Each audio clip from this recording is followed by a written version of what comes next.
আর এই বুড়ো রাত্রে আমার দোকানের সামনে ঘুমাবি না। ঠিক আছে শুভ না। আরে খাবারের দোকান, এক কাজ করি 10 টাকার খাবার খাইগা। হ্যাঁ বলো চাচা কি চাই? আমাকে 10 টাকার বিরিয়ানি দাও তো। ঠিক আছে চাচা বসো গা এখনে।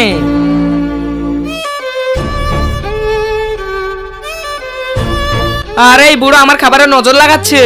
আরে চাচা এই নাও তোমার বিরিয়ানি। হে আল্লাহ।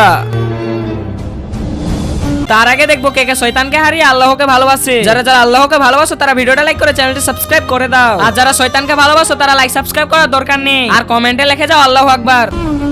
আরে চাচা এই নাও খাবার। আরে আমার কাছে তো এত টাকা নেই। আরে চাচা পেট ভরে খাও, টাকার চিন্তা করতে হবে না।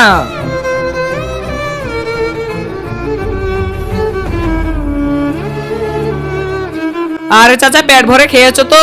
হ্যাঁ হ্যাঁ পেট ভরে খেয়েছি। চাচা তোমার ঘর বাড়ি নেই নাকি? হ্যাঁ আমার অনেক বড় ঘর ছিল, আর আমার একটা বেটা ছিল, তার নামে আমার ঘর বাড়ি সব লিখে দিয়েছিলাম। তারপরে ওর বিয়ে দিয়ে দিয়েছিলাম। তারপরে ওর বউয়ের কথা শুনে সবকিছু ও করতো। তারপরে একদিন ওর বউয়ের কথা শুনে আমাকে বাই করে দেয় বাড়ি থেকে। আমার কাছে সবকিছু থাকার পরও আমি রাস্তায় রাস্তায় বেড়াতে হচ্ছে। তোমার সাথে তোমার বেটা যা করেছে সেই হিসাব অপর আল্লাহ অবশ্যই নিবে।